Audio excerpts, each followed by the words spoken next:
Hello everyone, welcome back to my YouTube channel inspire IAS PCS. आज हम discuss करने वाले हैं मेंस 365 मैगजीन का इंटरनेशनल रिलेशन टॉपिक, जिसमें इस सीरीज का ये लेक्चर नंबर सेकेंड है। इसके पहले ऑलरेडी हम लोगों ने एक लेक्चर कवर किया है इंटरनेशनल रिलेशन से रिलेटेड। और इन केस आप हमसे फर्स्ट टाइम जुड़े हैं तो please like comment and subscribe my channel. And हम लोगों ने ऑलरेडी कवर कर लिया है polity, economy, environment and social issues के ये चार मेंस 365 मैगजीन को ऑलरेडी हम लोगों ने कवर कर लिया है। तो इनकेस आप फर्स्ट टाइम जुड़े हैं तो please check out that play list. और आइए हम स्टार्ट करते हैं कि जो अपना इंटरनेशनल रिलेशन है उसमें हमारा जो आज का टॉपिक है सॉफ्ट पावर डिप्लोमेसी। तो बेसिकली देख लेते हैं कि सॉफ्ट पावर डिप्लोमेसी क्या होता है। तो एक्चुअली क्या होता है कि सॉफ्ट पावर ऐसा होता है कि हम एक एबिलिटी होता है जिससे कि हम अदर कंट्री के लोगों को इन्फ्लुएंस करते हैं बाई अपने हम मोरल वैल्यूज होता है। बिना किसी फोर्स के हम उनको अपनी तरफ जब अट्रैक्ट करते हैं, जैसे कि हमारे संस्कार हो गए, हमारे वैल्यू मोरल वैल्यूज हो गए, हमारे धर्म से रिलेटेड जो कहानियाँ हो गए, इन सब थ्रू के माध्यम से जब भी हम किसी को अट्रैक्ट करते हैं उसको हम सॉफ्ट पावर डिप्लोमेसी बोलते हैं। और उसके साथ साथ एक पैरेलली एक कल्चरल डिप्लोमेसी होता है जिसमें हम अपने कल्चर से रिलेटेड जो आइडियाज़ होता है, इंफॉर्मेशन होता है, आर्ट होता है, कल्चर्स होता है, लैंग्वेज होता है, इसको जब एक्सचेंज करके हम किसी अदर कंट्री के मेंबर्स को वहाँ पे इन्फ्लुएंस करते हैं तो उसको हम कल्चरल डिप्लोमेसी बोलते हैं। फॉर एग्जाम्पल देखा जाए कि जो रामलीला होता है जिसमें रामायण से रिलेटेड जो कैरेक्टर प्ले किया जाता है, तो जो त्रिनिदाद है एंड टोबैको टोबैगो है, आइसलैंड है, वहाँ पे ये रामलीला कंटिन्यू होता रहता है, जिससे क्या होता है वहाँ के लोगों का हमारे जो कल्चर का है एक इम्पैक्ट होता है, जिसी को हम सॉफ्ट पावर और कल्चरल डिप्लोमेसी बोलते हैं। तो देख लेते हैं, अभी रिसेंटली एक न्यू स्लोगन दिया गया था स्मार्ट पावर इंगेजमेंट से रिलेटेड। तो बेसिकली स्मार्ट पावर क्या होता है कि जब भी हम सॉफ्ट पावर और हार्ड पावर दोनों को एक साथ कंबाइन कर देते हैं तो इसी को हम स्मार्ट पावर बोलते हैं। तो जैसे सॉफ्ट पावर हमने बता दिया कि सॉफ्ट पावर में बिना किसी फोर्स के हम किसी को जब इन्फ्लुएंस करते हैं तो उसको सॉफ्ट पावर बोलते हैं। और मिलिट्री वाइज हम जब किसी को इन्फ्लुएंस करते हैं तो उसको हार्ड पावर बोलते हैं। तो इन दोनों के कॉम्बिनेशन को स्मार्ट पावर बोला जाता है।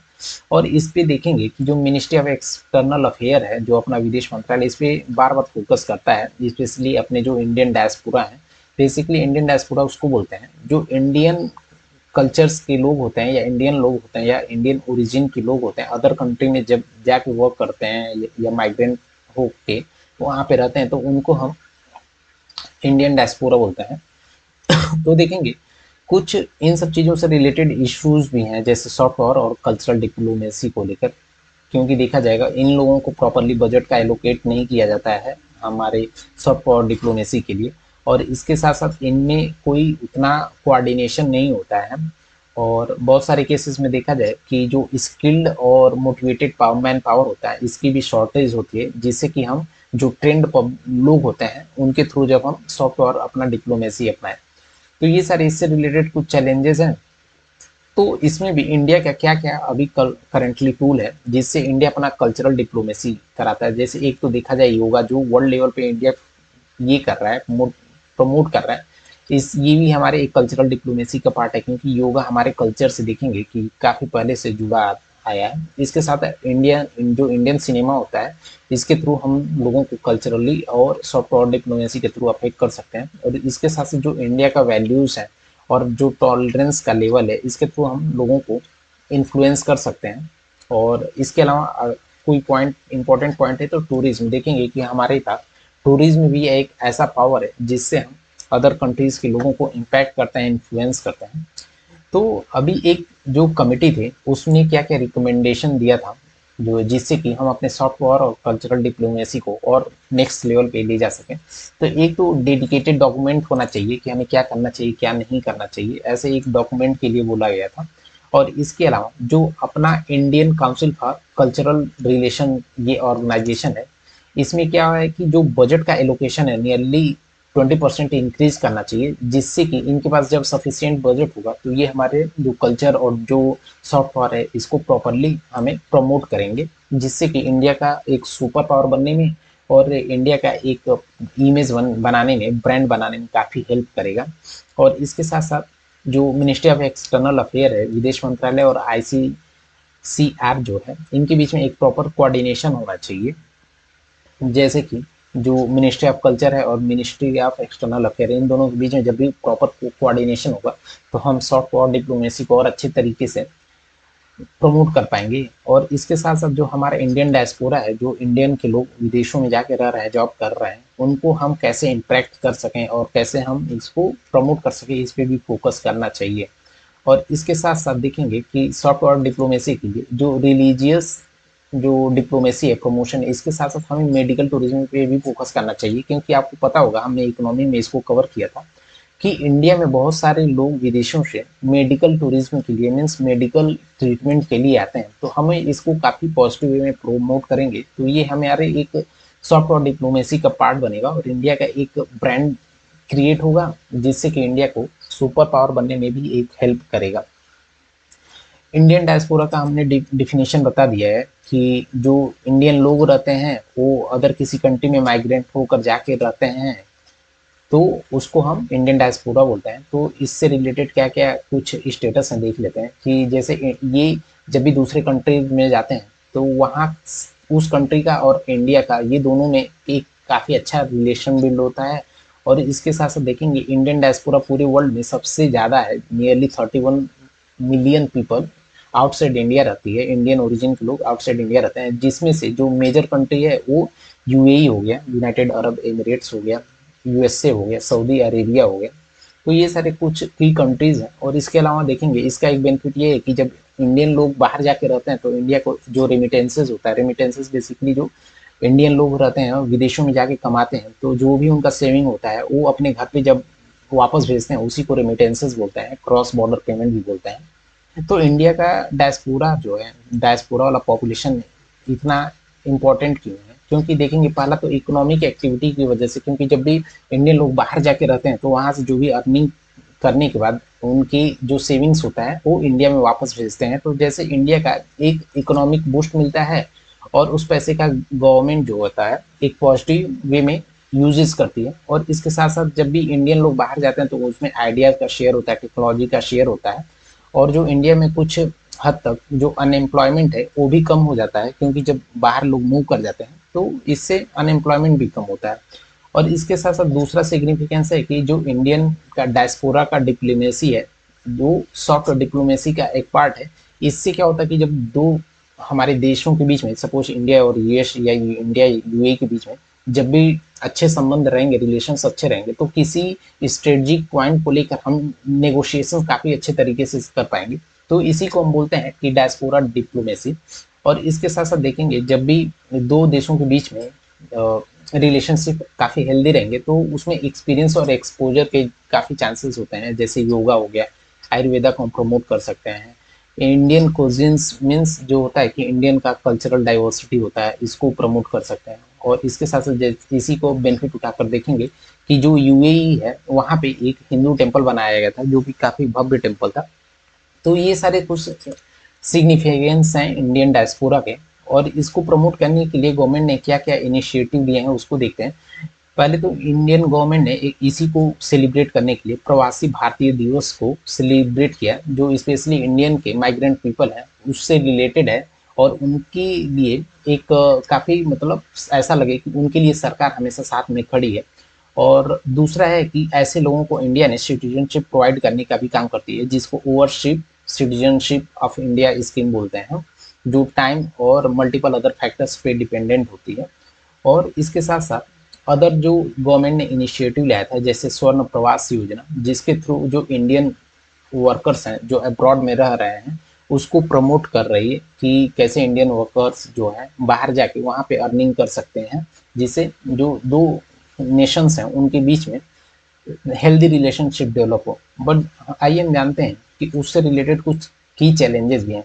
क्योंकि देखेंगे कि जो वेस्ट एशिया है, वेस्ट एशिया मीन्स वो पाकिस्तान साइड वाला जो वेस्ट है और जो एशिया का पार्ट है, तो वहाँ पे देखेंगे कुछ ऐसे रूल्स और रेगुलेशंस हैं जिससे हमारे इंडियन डायस्पोरा के लिए काफ़ी नेगेटिवली इम्पैक्ट कर रहा है। जैसे काफला लेबर सिस्टम है, वहाँ पे वो काफ़ी एक्सप्लॉइटेटिव है। और उसके साथ साथ जो नीताकत लॉ है जो सऊदी अरेबिया में, वहाँ पे इस लॉ के थ्रू बोला गया है कि जो ओवरसीज के वर्कर्स हैं, जो इंडियंस वहाँ पे रह रहे हैं, उनको वहाँ पे लोकल वर्कर्स द्वारा रिप्लेस किया जाएगा। इसी को निताकत लॉ बोला जाता था।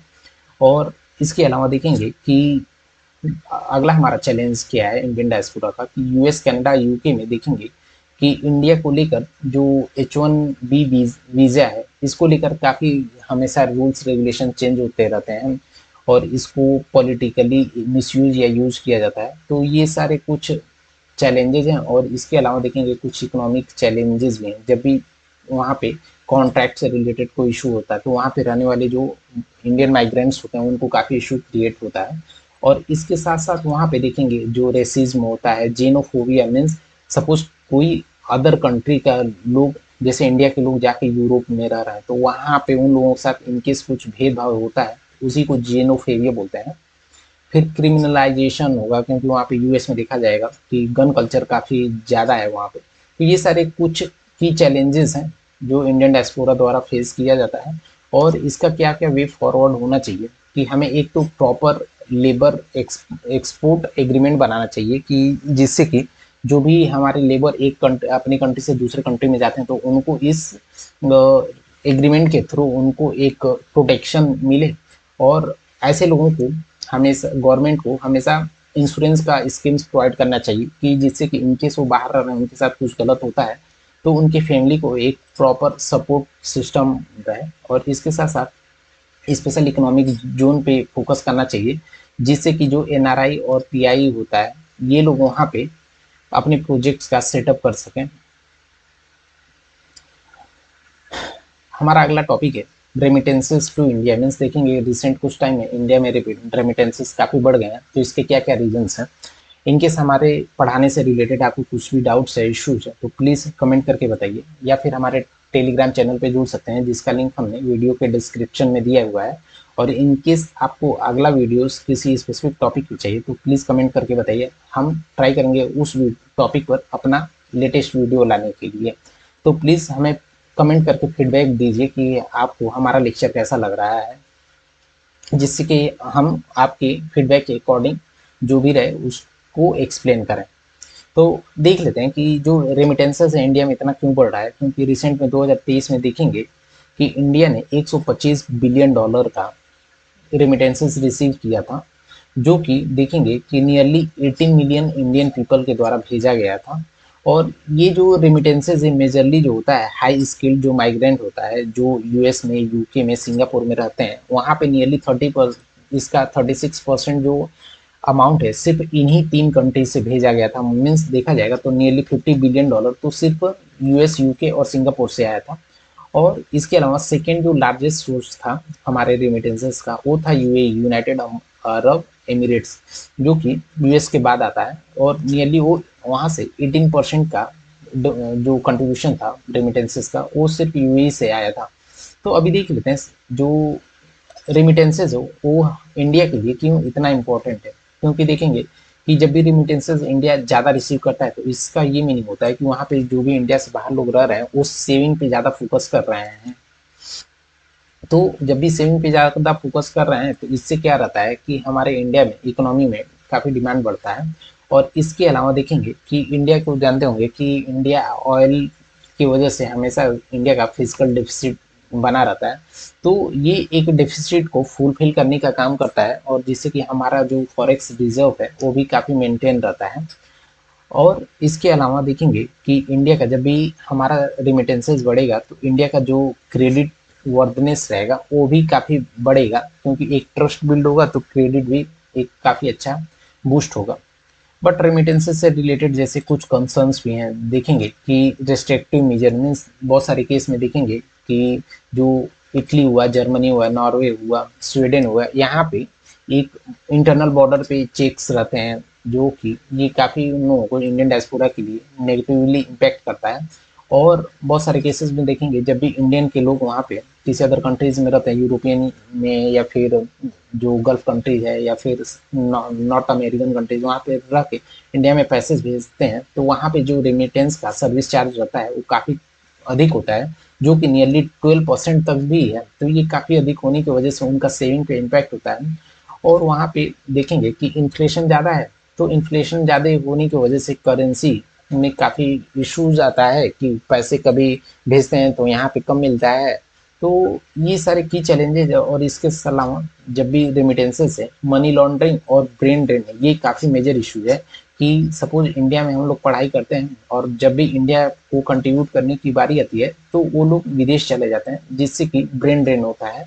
और इनकेस वही ब्रेन जो इंटेलिजेंस है हम इंडिया में काम करते हैं, तो जो भी पॉजिटिव आउटकम आता है, इनोवेशन होता है, वो इंडिया के लिए ही आता। तो ये सारे कुछ रेमिटेंसेस से रिलेटेड चैलेंजेस हैं। तो इसका वे फॉरवर्ड क्या होना चाहिए कि हमें एक फॉर्मल चैनल बनाना चाहिए रेमिटेंसेस को इनकरेज करने के लिए, जिससे कि जो इंडियन डायस्पोरा है उनको जो भी चैलेंजेस फेस करना पड़ रहा है वो उनको उतना चैलेंजेस ना फेस करना पड़े। और जो अपना लेबर मार्केट है उनको एक सोशल प्रोटेक्शन का पॉलिसी लेकर आना चाहिए, जिससे कि उनके साथ कुछ गलत होता है तो हमेशा गवर्नमेंट उनके साथ रहे, उनकी फैमिली के लिए कुछ ना कुछ सपोर्ट में रहे। और हमें जो इंडियन डायस्पोरा है उनको प्रॉपरली मोबिलाइज करना चाहिए। जैसा कि देखेंगे 2023 में एनआरआई जो डिपॉजिट होता है, मीन्स एनआरआई जो पब्लिक होता है, मीन्स नॉन रेजिडेंट इंडियन, जो इंडियन लोग होते हैं विदेशों में रह रहे हैं, वो नियरली 143 बिलियन डॉलर का इन लोगों ने इंडिया में एनआरआई अकाउंट में डिपॉजिट कराया था, जो कि ये इंडिया के इकोनॉमिक पर्सपेक्टिव से काफ़ी अच्छी चीज़ है। अभी रिसेंट में देखेंगे कि क्या हो रहा था कि जो इजराइल और हमास में कॉन्फ्लिक्ट की वजह से वहाँ पे बहुत सारी लेबर का शॉर्टेज हो गया था। तो इजराइल की गवर्नमेंट ने इंडिया की जो गवर्नमेंट है इससे कुछ एग्रीमेंट किया कि वहाँ पे जो स्पेशली कंस्ट्रक्शन एक्टिविटीज़ के लिए वहाँ पे वर्कर्स को भेजें। तो इस सब चीज़ों के लिए स्पेशली यूपी और हरियाणा गवर्नमेंट ने अपोज किया था। देख लेते हैं क्या क्या रीजन था। तो इंडियन गवर्नमेंट ने क्या क्या माइग्रेंट लेबर से रिलेटेड एग्रीमेंट किए थे, इसको बोला गया था, जो एग्रीमेंट का नेम था लेबर मैन पावर एग्रीमेंट, जिसमें बेसिकली 6 कंट्री के लिए किया गया था, जैसे कुवैत हो गया, ओमान हो गया, इसराइल हो गया। ये सारे कुछ कंट्रीज थे जहाँ पे इस स्कीम के थ्रू यहाँ से कंस्ट्रक्शन वाले वर्कर वहाँ पे जाके कंस्ट्रक्शन वाले काम कर सकते हैं। और इसके साथ साथ वेलफेयर स्कीम्स भी लेकर आई थी इसमें।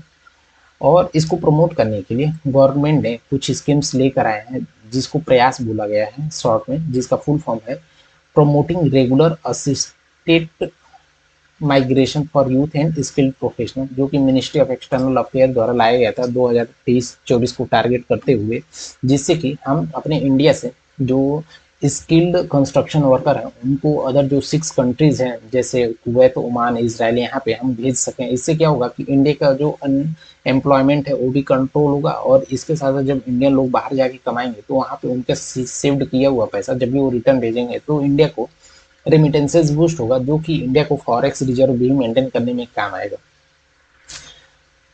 हमारा अगला टॉपिक है जियो political significance of port. Means देखेंगे कि रिसेंट कुछ टाइम में कि इंडिया ने बहुत सारे अदर कंट्रीज के पोर्ट्स को हैंड इसका जो कॉन्ट्रैक्ट लिया, जिसकी वजह से देख लेते हैं कि क्या क्या उससे रिलेटेड बेनिफिट हैं और उससे रिलेटेड क्या क्या ड्रॉबैक हैं।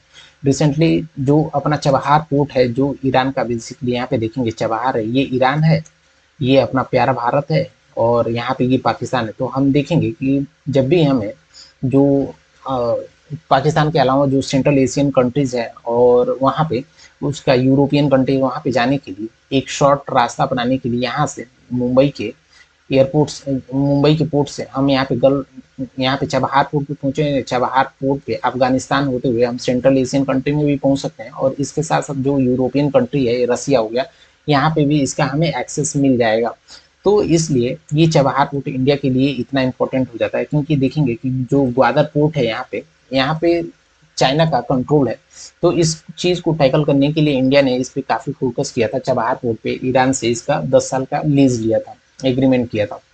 तो इससे क्या होगा कि इस चबहार पोर्ट को लीज जो एग्रीमेंट करने से क्या होगा कि जो इंडिया और जो वेस्ट कोस्ट है, जैसे लैंडलॉक कंट्री है, अफगानिस्तान हो गया, सेंट्रल एशियन कंट्री जैसे मंगोलिया हो गया, किर्गिस्तान हो गया, ये सारी जो कंट्रीज हैं, और इसके साथ साथ जो यूरोपियन नेशन है, तो यहाँ पे इंडिया का जो रास्ता है ये काफ़ी कम हो जाएगा, तो जिससे कि हमारा जो लॉजिस्टिक चार्ज है वो काफ़ी बच जाएगा, और इससे हम पाकिस्तान को बाईपास कर सकते हैं। मीन्स बिना पाकिस्तान में जाए हम इससे हम सेंट्रल एशिया का हमें एक्सेस मिल जाएगा। तो रिसेंटली क्या था कि मिनिस्ट्री ऑफ एक्सटर्नल अफेयर ने, मीन्स विदेश मंत्रालय ने, देखेंगे कि जो सीतुए पोर्ट है म्यांमार का, यहाँ पे देखेंगे सीतुए पोर्ट जो है ये म्यांमार है, अपना म्यांमार है, यहाँ पे ये देखेंगे सीतुए पोर्ट है। सीतुए पोर्ट देखेंगे कि जो कलकत्ता से काफी नजदीक है, मीन्स 539 किलोमीटर के आसपास है।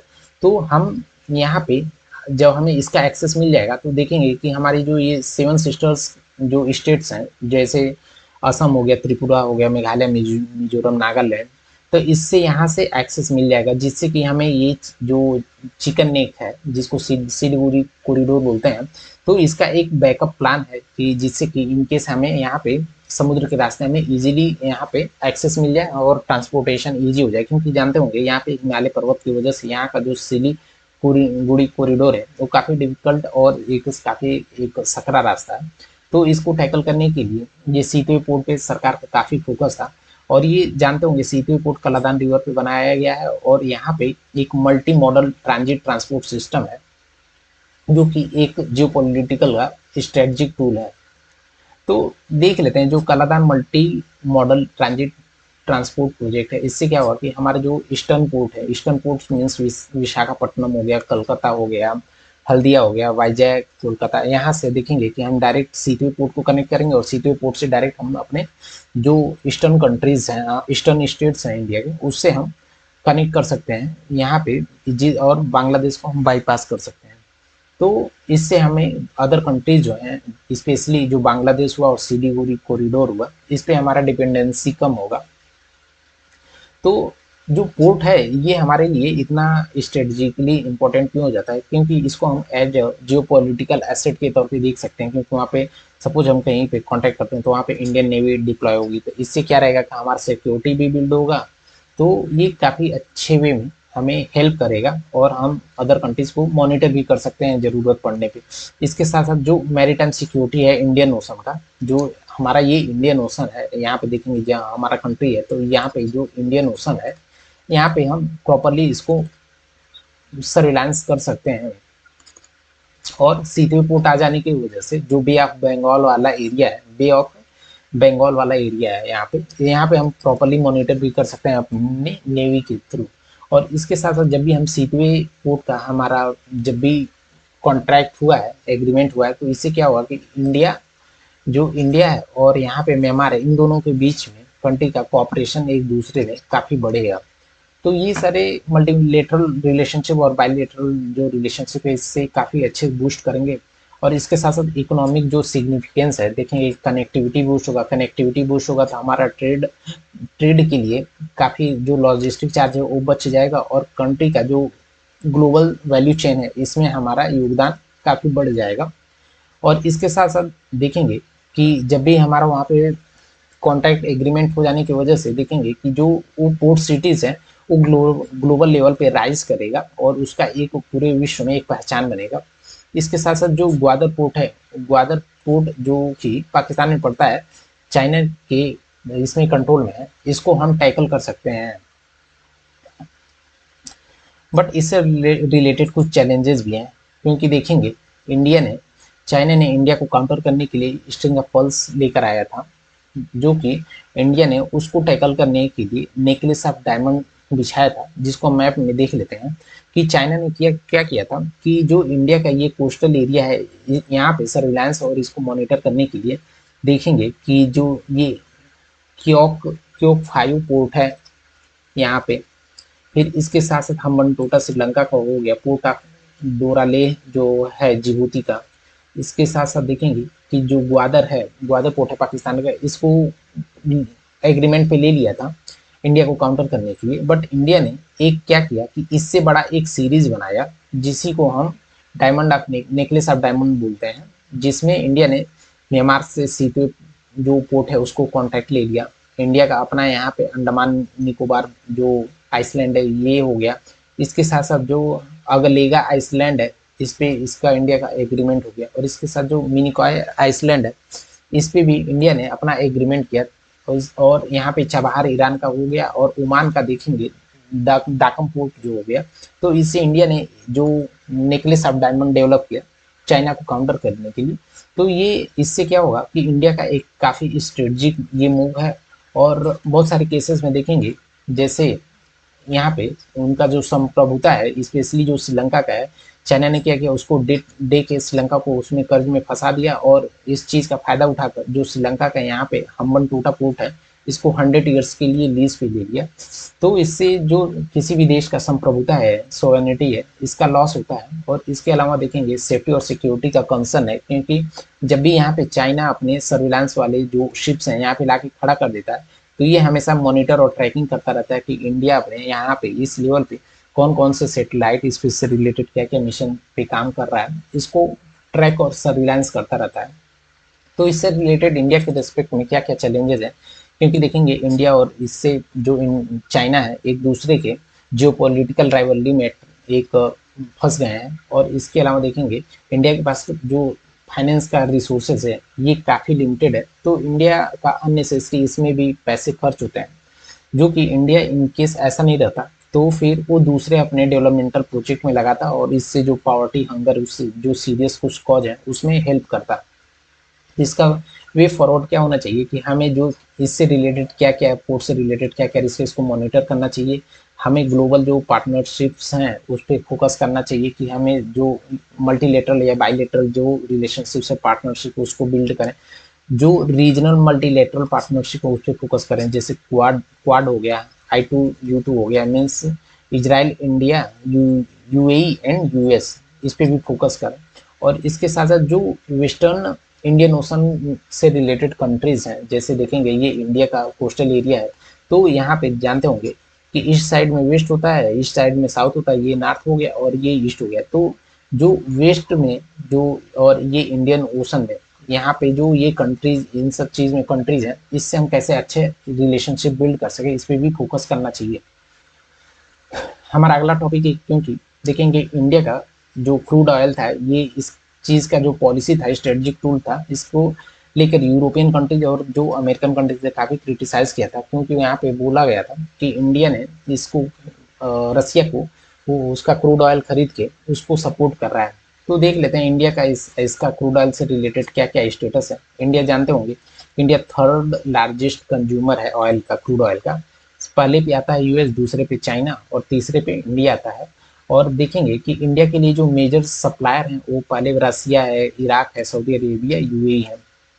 इसके अलावा जो इंडिया है दुनिया का चौथा सबसे बड़ा रिफाइनरी सिस्टम है इंडिया के पास, और छठा सबसे बड़ा इंपोर्टर है पेट्रोलियम प्रोडक्ट का, और सातवां सबसे बड़ा पेट्रोलियम प्रोडक्ट का एक्सपोर्टर कंट्रीज है। और इंडिया में जो एनर्जी का डिमांड बढ़ रहा है 2020 से 2040 में, जो भी ग्लोबल लेवल पे एनर्जी का डिमांड बढ़ेगा उसमें सिर्फ 25 से 28% ग्लोबल एनर्जी डिमांड सिर्फ इंडिया का रहेगा। तो इसके अलावा देख लेते हैं कि जो क्रूड ऑयल है इंडिया के लिए इतना इम्पोर्टेंट क्यों है, क्योंकि देखेंगे कि हमारा इकोनॉमिक जो लेवरेज है, डिपेंडेंसी है, वो काफ़ी जो क्रूड ऑयल है उस पर ज़्यादा है। क्योंकि देखेंगे जो ओपेक कंट्री है, organisation of petroleum exporting country, ये लोग मिलके जो क्रूड ऑयल होता है इसका प्राइस डिसाइड करते हैं। तो ये लोग क्या होता है कि जो क्रूड ऑयल होता है इसको ओपन मार्केट में ना बेचकर इसके जो प्राइस होता है इसको मैनिपुलेट करते हैं, उनके प्रोडक्शन को कंट्रोल करके। तो इकोनॉमिक लेवरेज हो गया। इसके अलावा कि हमारा जो स्ट्रेटेजिक पार्टनरशिप है, जैसे देखेंगे कि चाइना क्या कर रहा है, रसिया से जब भी क्रूड ऑयल परचेज कर रहा है तो इसके बदले में रसिया में इन्वेस्टमेंट कर रहा है। तो इससे वहाँ पे रसिया के पर्सपेक्टिव से देखा जाए तो वहाँ पे स्ट्रेटजिक ये पार्टनरशिप का काम कर रहा है। और इसके अलावा देखेंगे कि जो जियोपॉलिटिकल जो स्ट्रेंथ है ये भी इन्फ्लुएंस हो रहा है। और इससे क्या हो रहा है कि जो मिलिट्री पावर है इसका भी डिप्लॉयमेंट करना पड़ता है इन सब चीज़ों के लेकर। और इस ये क्या होता है कि जब भी हम क्रूड ऑयल परचेज कर रहे हैं तो ये जो सैंक्शन होता है, सैंक्शन मीन्स किसी देश के हम व्यापार पे रोक लगा देना ही सैंक्शन होता है। तो ये एक इंस्ट्रूमेंट का काम करता है सैंक्शन। जैसे देखेंगे कि इंडिया जब वेनेजुएला से ऑयल परचेज करने के लिए बात कर रहा था तो इंडिया ने वेनेजुएला पे क्या किया था कि सैंक्शन लगा दिया था, जिससे क्या हुआ कि इंडिया ने वेनेजुएला से क्रूड ऑयल नहीं परचेज कर पाया। तो ये एक सैंक्शन का इंस्ट्रूमेंट है। और इसके अलावा देखेंगे कि इंडिया ने क्या क्या इनिशिएटिव लिए हैं कि जिससे कि इंडिया का जो क्रूड ऑयल इंपोर्ट्स का बिल है ये कम किया जा सके। तो इंडिया ने एक जो पेट्रोलियम रिजर्व प्रोग्राम है इस पर फोकस किया है। जैसे ये चंदी खोल उड़ीसा हो गया, पादुर कर्नाटका है, यहाँ पे जो भी छोटे मोटे जो पेट्रोलियम रिजर्व हैं इस पर फोकस करके कर रहा है। फिर इंडिया जो एथनॉल ब्लेंडिंग प्रोग्राम है इस पे भी फोकस कर रहा है कि हम कैसे इथेनॉल ब्लेंडिंग प्रोग्राम पे फोकस कर सकते हैं, और हम कैसे जो ब्लेंडिंग है बायो इथेनॉल मीन्स जो इथेनॉल हमारे शुगर से जो अनाज से बनता है उसको हम कैसे अपने 20% का टारगेट पूरा कर सकते हैं 2025-26 के पहले। और इसके साथ साथ जो स्मॉल फील्ड होते हैं वो इससे रिलेटेड पॉलिसी लेकर आए जिससे हम हाइड्रोकार्बन का प्रॉपरली यूज कर पाए। बट इंडिया के पर्सपेक्टिव में देखा जाए तो इंडिया के रिलेटेड कुछ चैलेंजेस भी हैं, कंसर्न्स भी हैं। जैसे देखेंगे कि क्रूड ऑयल का जो प्राइस है काफ़ी वोलाटाइल है, हमेशा घटता बढ़ता रहता है। तो इससे क्या होता है, इन्फ्लेशन पे काफ़ी दिक्कतें क्रिएट होती हैं, क्योंकि इंडिया देखेंगे कि इम्पोर्ट पे ज़्यादातर डिपेंडेंट है। और इससे क्या होता है कि हमारा जो डोमेस्टिक प्रोडक्शन है इससे भी इम्पैक्ट होता है। और जब भी जो क्रूड ऑयल होता है उसमें कुछ भी डिस्ट्रैक्शन आता है तो इससे हमारा जो ग्लोबल सप्लाई चेन होता है ये भी एक इशू के तौर पे आ जाता है। और हमारे पास ऐसा कोई प्रॉपर एडिक्वेट स्टोरेज का फैसिलिटी नहीं है जिससे कि हम जब भी प्राइस उसका कम रहे तो हम लेके स्टोर कर दें। तो अभी देख लेते हैं कि इसका वे फॉरवर्ड क्या होना चाहिए कि हमें अपना जो रिसोर्सेज है, जैसे मेजरली देखेंगे कि रसिया हो गया, इराक हो गया, सऊदी अरेबिया, यूएस आ रहा है, तो हमें अपने जो क्रूड ऑयल के सोर्सेज हैं इसको हमें डाइवर्सिफाइड करना चाहिए कि अलग अलग मेनी कंट्रीज से परचेज करना चाहिए। इसके अलावा कि हमें जो इम्पोर्ट बिल है उसको कम करना चाहिए, और इसके साथ साथ हमें स्पॉट एंड टर्म कॉन्ट्रैक्ट लेकर आना चाहिए जिससे कि हम एक लिमिटेड टाइम तक किसी भी कंट्री का कोई स्पेसिफिक जो रिजर्व है वहाँ पे तेल निकाल सकें। जिससे क्या होगा कि हमारा जो प्राइस है वो काफ़ी स्टेबल रहेगा। और इसका हम क्या क्या अल्टरनेट निकाल सकते हैं इस पर भी फोकस करना चाहिए। और क्या होता है, बहुत सारे केसेस में देखेंगे कि जो पाइपलाइन होने की वजह से हमें मैनुअली उसको ट्रांसपोर्ट करना पड़ता है, तो जिसकी वजह से जो लगेज का चार्ज होता है वो बढ़ जाता है। तो हमें इस क्रूड ऑयल के लिए देखेंगे कि पाइपलाइन का नेटवर्क है उसको काफ़ी स्ट्रेंथन करना चाहिए जिससे कि ये वाला चार्जेस और बच सके। हमारा अगला टॉपिक है, इंडिया ने जो G20 प्रेसिडेंसी किया था उसको ब्रीफ में देख लेते हैं, क्योंकि ये पुराना हो गया है बट स्टिल यूपीएससी की पॉइंट ऑफ व्यू से काफ़ी इंपॉर्टेंट है। और इनकेस हमारे प्रीवियस जो टॉपिक हमने जो भी पढ़ाया है उससे रिलेटेड कुछ भी डाउट है तो प्लीज़ कमेंट करके बताइए, हम उसका रिजोल्यूशन करेंगे। और इनकेस आपको किसी स्पेसिफिक टॉपिक पे वीडियो चाहिए तो आप वो भी कमेंट करके बताइए, या फिर हमारे टेलीग्राम चैनल से जुड़ के हमें रीच कर सकते हैं। और हमें फीडबैक के थ्रू बताइए कि हमारा लेक्चर्स आपको कैसा लग रहा है और उसमें क्या क्या हमें इम्प्रूवमेंट के एरियाज हैं। और इनकेस आप हमसे फर्स्ट टाइम जुड़ रहे हैं तो please like comment and subscribe my channel. और हम लोगों ने already polity, environment, economy and social issues के मैगजीन ऑलरेडी कवर कर लिया है, तो इससे रिलेटेड आपको कुछ भी डाउट्स हैं तो प्लीज़ हमें कमेंट करके बताइए। और आइए हम स्टार्ट करते हैं कि G20 प्रेसिडेंसी से लेकर, क्योंकि आपको पता होगा लास्ट ईयर इंडिया ने G20 का जो इवेंट है होस्ट किया था, जो कि जिसका थीम था वो सिद्धाय कुटुम्बकम मीन्स पूरा वर्ल्ड जो दुनिया है हमारा एक परिवार है। और इसका एक दूसरा टैगलाइन था कि वन अर्थ मीन्स पृथ्वी एक है, वन फैमिली मीन्स वहाँ पे रहने वाले सारे लोग एक फैमिली के पार्ट हैं, और हमारा सबका भविष्य एक ही भविष्य है। तो देख लेते हैं G20 क्या है। बेसिकली एक इंटरनेशनल इकोनॉमिक कोऑपरेशन है जो रेगुलरली मीट करते रहते हैं और स्पेशली इकोनॉमी से रिलेटेड जो पॉइंट्स हैं इस पे डिस्कस करते रहते हैं। तो इसका उत्पत्ति जेनेसिस मीन्स 99 में फाउंडेशन इसका रखा गया था, जब भी एशियन फाइनेंशियल जो क्राइसिस आया था उसको टैकल करने के लिए इसका जेनेसिस रखा गया था, मीन्स इसको प्लान किया गया था। और इसका मेन जो पर्पस था, इसको जो ग्लोबल आर्किटेक्चर और गवर्नेंस है, इकोनॉमिक से रिलेटेड जो इश्यूज है इसको कैसे हम टैकल कर पाए इसको फोकस किया था। तो इसका वर्किंग कैसा था, जो G20 है ये एनुअली ऑर्गेनाइज किया जाता है जो कि रोटेटिंग प्रेसिडेंसी के बेस पे है। और इसका जो होता है कोई फिक्स्ड परमानेंट सेक्रेटेरिएट नहीं है, मीन्स परमानेंट कोई हेड ऑफिस नहीं है। और यहाँ पे देखेंगे एक जो ट्राइका सिस्टम है, मीन्स देखेंगे कि यहाँ पे करेंट, प्रीवियस एंड जो इनकमिंग, मीन्स यहाँ पे देखेंगे कि सपोज यहाँ पे इंडिया ने जब भी प्रेसिडेंसी किया था, इसके पहले देखेंगे कि इसके पहले इंडोनेशिया से इंडिया ने प्रेसिडेंसी लिया था, और इसके बाद इंडिया ने क्या किया, ब्राज़ील को अपना प्रेसिडेंसी दे दिया था। तो इन तीन कंट्री के सिस्टम को हम ट्रॉइका बोलते हैं, जिसमें प्रीवियस कौन था इसका प्रेसिडेंसी, करंट इसका प्रेसिडेंसी किसके पास था, और नेक्स्ट जो प्रेसिडेंसी है वो किसके पास होने वाला है, इसी को हम पूरा ट्रॉइका सिस्टम बोलते हैं। तो देख लेते हैं कि इसमें अभी करंटली इंडिया था, इंडिया के बाद इसको ब्राज़ील होस्ट कर रहा है। और इसके बाद इसमें 2 पिलर्स हैं, जैसे फाइनेंस से रिलेटेड क्या-क्या है और शेरपा एक ट्रैक है। और इसका हमने बता दिया कि कोई परमानेंट ट्रैक नहीं है। और ये ग्लोबल जीडीपी का देखेंगे कि 85% जीडीपी को गवर्न करता है, और जो ग्लोबल ट्रेड होता है इसका 75% ट्रेड को गवर्न करता है। और पूरे वर्ल्ड का नियरली 2/3 मीन्स अराउंड 67% पॉपुलेशन को रिप्रेजेंट करता है G20। इसलिए G20 काफ़ी इम्पोर्टेंट हो जाता है। और देखेंगे कि यहाँ पे जो अफ्रीकन यूनियन था, एक न्यू मेंबर इंडिया ने बनाया था, जो कि जो ग्लोबल साउथ है, ग्लोबल साउथ के मेंबर मीन्स जो हमारा ब्रांड डिटी लाइन है, जिसके नीचे वाले जो लो डेवलप्ड या अंडर डेवलप्ड कंट्री हैं, ये लोग उसके पार्ट हैं, जो स्पेशली जो साउथ अफ्रीकन कॉन्टिनेंट है।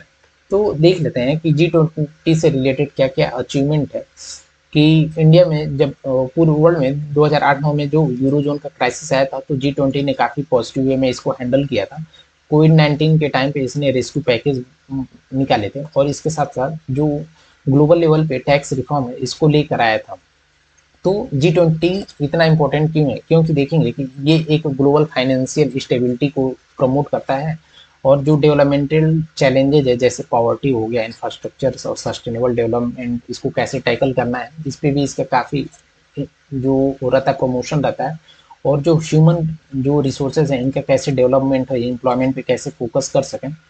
और इसके साथ साथ जो बायलेटरल जो टाइज है, जैसे इंडिया यूएस हो गया है, इंडिया बांग्लादेश हो गया, तो इन सब चीज़ों को बिल्ड करने में G20 ने काफ़ी पॉजिटिव वे में हेल्प किया था। और इंडिया के पर्सपेक्टिव से देखा जाए तो इंडिया का के लिए जो G20 प्रेसिडेंसी था ये काफ़ी इम्पोर्टेंट था, क्योंकि देखेंगे इंडिया ने फर्स्ट टाइम G20 का प्रेसिडेंसी किया था, तो इंडिया ने इससे अपना लीडरशिप दिखाया। जो ग्लोबल साउथ है, अफ्रीकन यूनियन को न्यू मेंबर बना के, जो ग्लोबल साउथ के कंसर्न्स थे, जो उनके इश्यूज थे, उसको इस बड़े मंच पे हाईलाइट किया। इसके साथ साथ जो इकोनॉमिक अपॉर्चुनिटी है, जैसे आईमैक हुआ, India middle east economic corporation, इसको लेकर आया। और इसके अलावा देखेंगे कि जो इंडिया का फुटप्रिंट है इसको बढ़ाने में काफ़ी काम किया। और इस प्रेसिडेंसी को सक्सेसफुली होल्ड करने के बाद देखेंगे कि इंडिया का जो ट्रस्ट है इसमें काफ़ी अच्छा बिल्ड हुआ। और इंडिया ने जो अपना ग्लोबल एजेंडा था इसको पूरे वर्ल्ड लेवल पे इसको प्रमोट किया।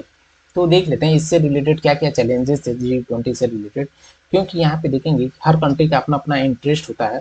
तो इंडिया ने जो अपने प्रायोरिटीज थे अदर मेंबर कंट्री के साथ शेयर किया, ये एक काफ़ी की चैलेंजेस था। और इसके अलावा देखेंगे कि जो सबसे बड़ा G20 का एक ड्रॉबैक है कि इससे निकलने वाले कोई भी जो एग्रीमेंट्स होते हैं वो लीगली बाइंडिंग नहीं होते हैं।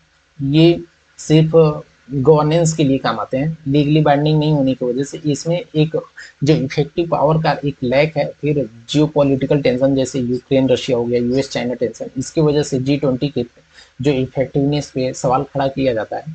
और इसके अलावा जो ग्लोबल चैलेंजेस हैं इस पे ये काफ़ी अच्छे से टैकल नहीं कर पा रहा है। और इसमें अकाउंटेबिलिटी और ट्रांसपेरेंसी का भी इशू है। और इसमें क्या क्या हम वे फॉरवर्ड या फिर कंक्लूजन निकाल सकते हैं, इसको और कैसे इम्प्रूव कर सकते हैं। तो इससे रिलेटेड देखेंगे कि हमें इंक्लूजन पे काफ़ी फोकस करना चाहिए। मीन्स अदर जो कंट्रीज हैं या फिर अदर जो बेल्ट्स हैं, रीजन्स हैं, जिनका रिप्रेजेंटेशन नहीं है उसको हमें इसमें इंक्लूड करना चाहिए, जिससे कि और ये काफ़ी इफेक्टिव वे में करे। और इसमें जो इंटरनल कॉन्फ्लिक्ट्स हैं, मीन्स देखेंगे कि G20 में यूएस भी उसके पार्ट हैं, और यूएस के साथ साथ देखेंगे कि वहाँ पे चाइना भी पार्ट है। बस यूएस और चाइना आपस में कॉन्फ्लिक्ट होने की वजह से ये उतना इफेक्टिवली इम्प्लीमेंट नहीं हो पाता है। तो हमें और इसके साथ कंटिन्यूटी पे फोकस करनी चाहिए कि इसका रेगुलर बेसिस पे मीटिंग होना ही चाहिए, कोई इसमें ब्रेक नहीं होनी चाहिए। तो अभी देख लेते हैं, जब भी इंडिया ने G20 प्रेसिडेंसी कराया तो इससे रिलेटेड क्या क्या इंडिया ने डिक्लेरेशन, मीन सारे जो 20 कंट्रीज थे इसमें एक दूसरे की सहमति से जो कंसेंसस निकाला उसमें क्या क्या था। तो इंडिया ने सस्टेनेबल डेवलपमेंट गोल्स था उस पर काफ़ी प्रोग्रेस से रिलेटेड प्रोग्रेसिव डेवलपमेंट इसमें एग्रीमेंट निकाला। इसके साथ साथ हम इंक्लूसिव ग्रोथ पे कैसे फोकस कर सकते हैं, वुमेंस को एम्पावरमेंट कैसे कर सकते हैं, और यूएनएससी जो यूनाइटेड नेशन सिक्योरिटी काउंसिल है उसका रिफॉर्म कैसे कर सकते हैं, जिससे कि जो अदर कंट्रीज हैं जिनका रिप्रेजेंटेशन नहीं, जैसे अफ्रीकन कंट्रीज हो गया, जो साउदर्न अमेरिकन कंट्री हो गया, इंडिया हो गया, जिसके पास काफ़ी बड़ा पॉपुलेशन होने के बाद भी यूएन सिक्योरिटी काउंसिल में उसका रिप्रेजेंटेशन कैसे प्रमोट कर सकते हैं, और इसके साथ साथ जो ग्लोबल डिजिटल पब्लिक इंफ्रास्ट्रक्चर है कैसे उसको प्रमोट कर सकते हैं। हम टैक्सेशन में अदर जो मल्टीनेशनल कंपनीज हैं जैसे गूगल हो गया, फेसबुक हो गया, इनके टैक्सेशन सिस्टम पे कैसे हम इफेक्टिव कर सकते हैं। और जो ट्रिपल रिन्यूएबल एनर्जी सोर्सेज हैं, जो रिन्यूएबल एनर्जी सोर्सेज हैं, उसको 2030 के पहले हम कैसे ट्रिपल कर सकते हैं, इस पर काफ़ी फोकस किया गया था। और इसमें जो टेरिटोरियल इंटीग्रिटी और सोवर्निटी है, संप्रभुता है किसी देश की, उसको हम कैसे और अच्छे से प्रमोट कर पाएँ।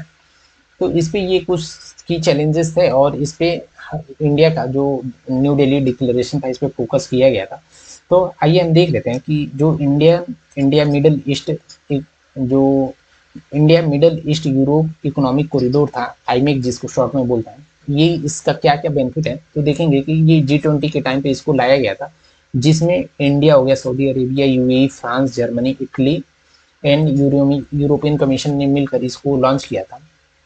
और इस स्कीम के थ्रू रेल हो गया, शिप, और जो रेल और जो शिप होते हैं इनको कैसे कनेक्ट किया जाए, रोड का इंफ्रास्ट्रक्चर कैसे बिल्ड करना है, जिससे कि इंडियन ओशन से रिलेटेड इंडिया का जो अरेबियन गल्फ है, और अरेबियन गल्फ के साथ साथ जो European, central Asian European countries हैं, हम कैसे एक दूसरे को कनेक्ट कर पाए।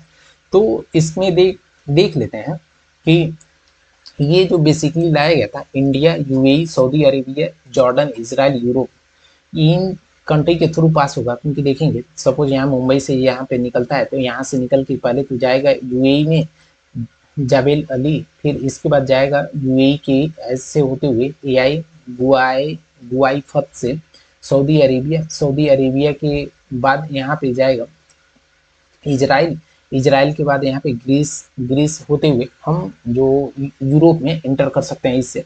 तो इससे क्या होगा, हमारा जो लॉजिस्टिक चार्ज है वो बढ़ेगा, ऑयल पे डिपेंडेंसी कम होगा।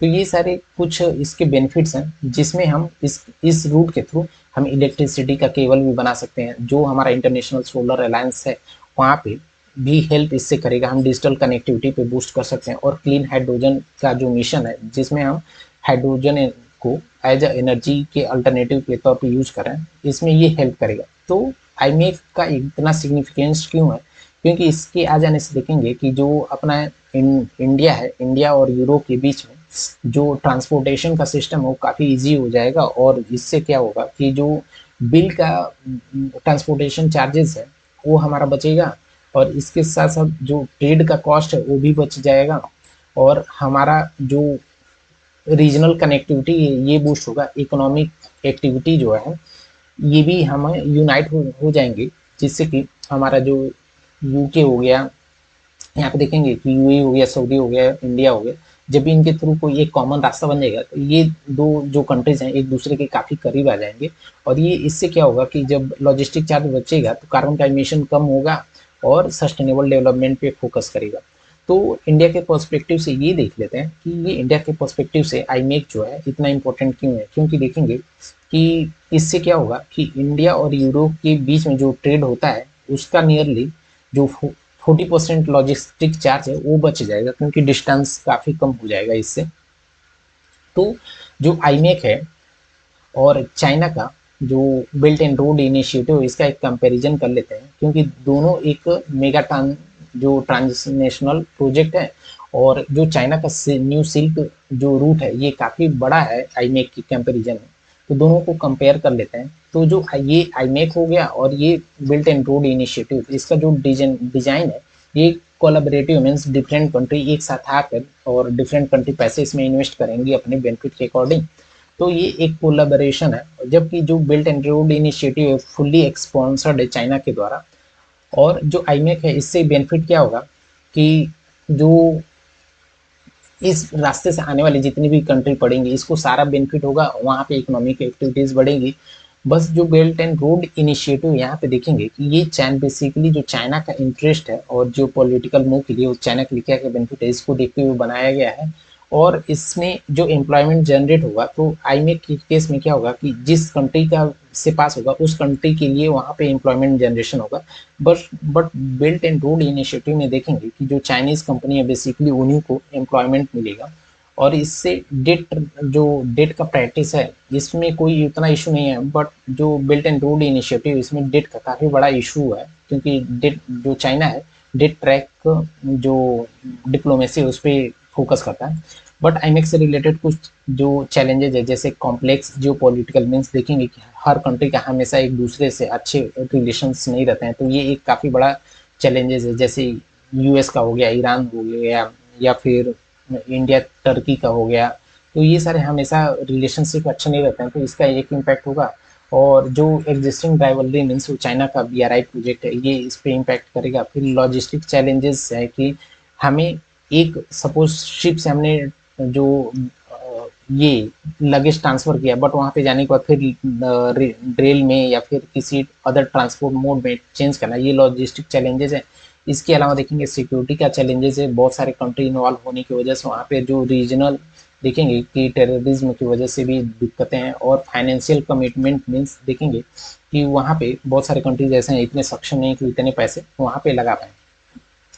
हमारा अगला टॉपिक है, शॉर्ट में देख लेते हैं कि अफ्रीकन यूनियन G20 का नया मेंबर बना रहा, तो इसको देख लेते हैं कि ये दूसरा सबसे बड़ा रीजनल ऑर्गेनाइजेशन है यूरोपियन यूनियन के बाद, जिसमें नियरली 55 कंट्रीज का रिप्रेजेंटेशन है। तो सिग्निफिकेंस देख लेते हैं ये G20 के पर्सपेक्टिव से क्या क्या सिग्निफिकेंस है। अफ्रीकन यूनियन के आ जाने के पास देखेंगे कि इसका G20 का जो पॉपुलेशन में शेयर रहेगा काफ़ी बढ़ जाएगा, G20 का क्रेडिबिलिटी बढ़ जाएगा। और इससे क्या होगा कि G20 का जो इमेज है ये एक इसमें सुधार आएगा। और इंडिया के पर्सपेक्टिव से देखा जाएगा तो इंडिया जो ग्लोबल साउथ है इसका एक वॉइस बन रहा है, उनके जो इश्यूज हैं उसको हाईलाइट कर रहा है। और इंडिया का जो इस इंस्पिरेशन है उसके बेनिफिट्स है मल्टीपोलर वर्ल्ड के लिए ये प्रमोट कर रहा है। और इससे क्या रहेगा कि जब भी इंडिया ने साउथ अफ्रीकन जो यूनियन को बनाया था, इससे क्या होगा कि इंडिया को एक बूस्ट मिलेगा कि जो यूएनएससी है, यूनाइटेड नेशन सिक्योरिटी काउंसिल, उसमें हमें एक मेंबरशिप पाने के लिए वो लोग भी सपोर्ट करेंगे। और जो रिसोर्सेज हैं जैसे कमोडिटीज़ हो गया, ऑयल हो गया, इसका मेटल हो गया, इसका डाइवर्सिफिकेशन होगा कि हम यूरोप से भी ले सकते हैं, अदर कंट्रीज से ले भी सकते हैं। और अफ्रीका के पर्सपेक्टिव से देखें तो ये एक तो इंक्लूसिव डेवलपमेंट की बात करेगा, क्योंकि वहाँ पे अब नियरली 55 जो कंट्रीज हैं उनका भी रिप्रेजेंटेशन होगा G20 में। और जो बैलेंसेज हैं ये भी बढ़ जाएगा, क्योंकि यूरोपियन कंट्रीज का कोई उतना मेजर उसमें रिप्रेजेंटेशन नहीं था, साउथ अफ्रीका को छोड़ दिया जाए तो। इसके अलावा देखेंगे कि इंडिया जो अफ्रीका है ये भी एक ग्रोथ का पार्ट बन पाएगा, जिससे कि वहाँ पे एक्सट्रीमिज्म हो गया, हंगर हो गया, डिजास्टर हो गया, इन सब इशू से टैकल हो पाएगा। तो इंडिया इन सब चीज़ों को कैसे टैकल कर रहा है, तो देखेंगे कि अफ्रीका ई नेटवर्क प्रोजेक्ट, जिससे सेटेलाइट और ऑप्टिकल फाइबर जो नेटवर्क है इसको बनाकर वहाँ पे प्रमोट कर रहा है। इसके अलावा इंडिया अफ्रीका फोरम सबमिट करता है इन सब चीज़ों को प्रमोट करने के लिए, उनके कॉपरेशन को और बिल्ड करने के लिए, और उनके वॉइसेस को हायर लेवल पे रेज करने के लिए। और इसके साथ साथ एशिया अफ्रीका के बीच में ग्रोथ का कॉरिडोर बन रहा है, वहाँ पे प्रॉपरली इन्वेस्टमेंट करके, वहाँ पे कनेक्टिविटी पे फोकस करके। तो अफ्रीकन यूनियन पे देख लेते हैं कि एक थोड़ा सा, क्योंकि अफ्रीकन यूनियन में 55 मेंबर्स हैं और ये कॉन्टिनेंटल बॉडी है, स्पेसिफिक किसी कंट्री का नहीं है। और ये 2002 से इसको लाने की बात चल रही थी, क्योंकि 2002 में organisation of African union unity की बात चल रही थी, उसी को टैकल करने के लिए इसको लाया गया था। और इसके अलावा देखेंगे जो अफ्रीकन कंट्रीज है वहाँ का टोटल जीडीपी नियरली $3 ट्रिलियन है, जो वहाँ पे नियरली 1.4 बिलियन पीपल के पीछे सिर्फ $3 बिलियन का वहाँ पे उनका जीडीपी है, जो कि जब भी इसमें G20 में रिप्रेजेंटेशन आ जाने की वजह से उनके इश्यूज को भी एक बूस्ट मिलेगा। हमारा अगला टॉपिक है ग्लोबल बायोफ्यूल फ्यूल अलायंस, क्योंकि देखेंगे रिसेंटली प्राइम मिनिस्टर ने जो Singapore, Bangladesh, Italy, USA, Brazil, Argentina, Mauritius, UAE से मिलकर ग्लोबल बायोफ्यूल जो अलायंस है इसको बनाया था G20 समिट के दौरान, ड्यूरिंग न्यू दिल्ली जो डिक्लेरेशन आया था। और ये इस न्यूज में इसलिए था क्योंकि ये एक सेंट्रल रिपोजिटरी सिस्टम है, जिसमें नॉलेज का और एक्सपोर्ट का जो एक्सपर्ट है इनका शेयरिंग होगा। और इसका मेन एम है जो हमारा बायोफ्यूल होता है इसको कैसे हम अपने जो एनर्जी के अल्टरनेटिव्स हैं या उसमें कैसे इंक्लूड कर सकते हैं। और करेंटली देखा जाए तो इसमें 24 कंट्रीज हैं और इसमें 12 जो इंटरनेशनल ऑर्गेनाइजेशन है इसमें इंक्लूड किए गया है। तो देख लेते हैं कि जो ग्लोबल बायोफ्यूल अलायंस है ये इतना इम्पोर्टेंट क्यों है। क्योंकि देखेंगे कि जो ग्लोबल बायोफ्यूल है इससे देखेंगे कि हमारा जो इकोनॉमिक जो फ्यूल सप्लाई है इस पे काफ़ी मैपिंग होगा, इससे इंडस्ट्री को हेल्प मिलेगा, दूसरे कंट्रीज पे जो रिलायंस है डिपेंडेंसी ये कम हो जाएगा, और एक रोबस्ट स्टैंडर्ड डेवलप होगा एनर्जी को लेकर। क्योंकि जो आईईए है, इंटरनेशनल एनर्जी एजेंसी, उन्होंने बोला था कि 2030 के पहले हमें जो रिन्यूएबल एनर्जी है इसको हमें ट्रिपल करना रहेगा, इनके समय 2050 तक हम जो जीरो नेट जीरो एमिशन चाहते हैं। तो इससे ये एक बूस्ट मिलेगा, और जो डिकार्बनाइजेशन है हमें स्पेशली जो ट्रांसपोर्ट सेक्टर है उससे हम इसको निपट सकते हैं, जिससे कि जो कि नियरली 25% जो ग्रीन हाउस गैसेस हैं उसमें कंट्रीब्यूट करती हैं।